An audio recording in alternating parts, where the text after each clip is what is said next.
where we were in the service alley, peaches and cream, and that whole thing where Dawn was like slapping her ass and going, you like it. I mean, it was about 3 in the morning, and we were just insane. We became crazy people, and luckily it was early enough on that they didn't come over, the script supervisor didn't come over and say, you can't say that, which happens a lot now, but at that time we were just playing, so all that stuff was, pretty much all that stuff was us being insane people. Yeah, we had the whole, yeah. Carol. Hi, my original question was for Joe, but I was told I couldn't ask it, but I want to hear it now. I mean, I'm not saying I'll answer it, but I want to hear it. So, my fallback question is there anything particular that you've learned from being on True Blood itself, being an actor? Chuck. Wow, anything I've learned from being on True Blood? I mean, well, yes. I mean, I think the thing that True Blood does more and bigger and badder than everything else is probably the sexual content. I don't think I know I never had a love scene before True Blood, and we just jumped right into that one. So I remember, having conversations like, what happens when you're naked? Like, do you have anything on, or what do girls wear when and so you go through that whole stuff. So I learned about the sock and the patch and all kinds of Hong Kong wires, all kinds of stuff. What was your question before, just out of curiosity? I gotta know now. Come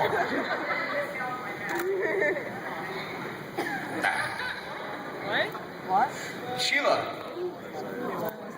My question is for Sam. Sam, I think you do such a wonderful job on the show. I think you bring such a great authenticity to the character. And Thank you. I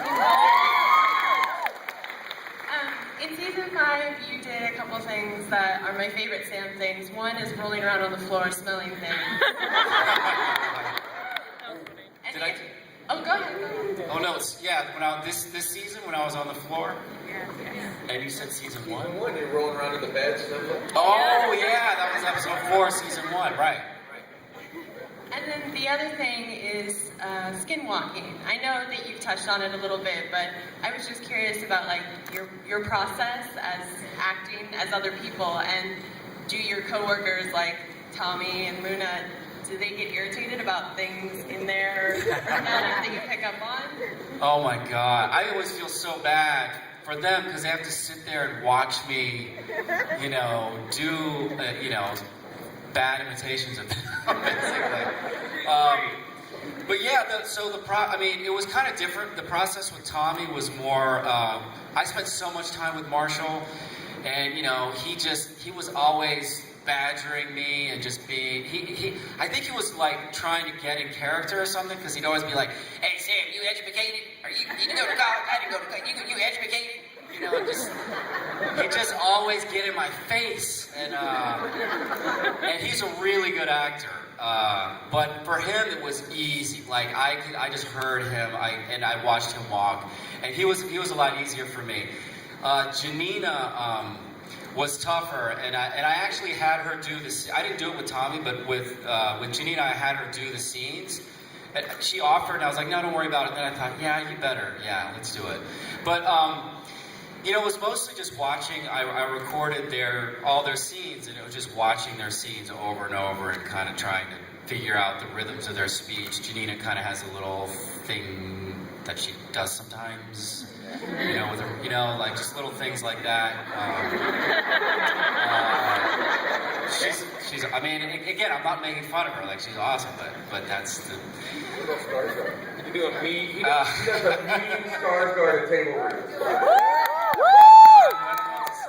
Do it!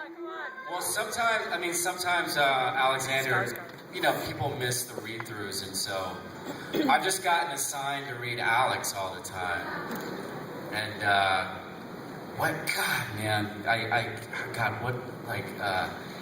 he's very,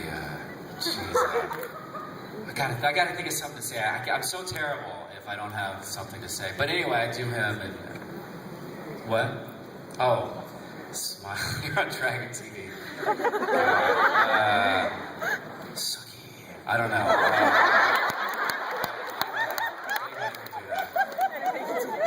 But yeah, I mean, maybe I'll get to, maybe in a dream sequence I'll get to do Alex sometime. You know, he'll turn into me. But yeah, I really, I love doing other, you know, maybe I'll get to do somebody else next year. It's a lot of fun.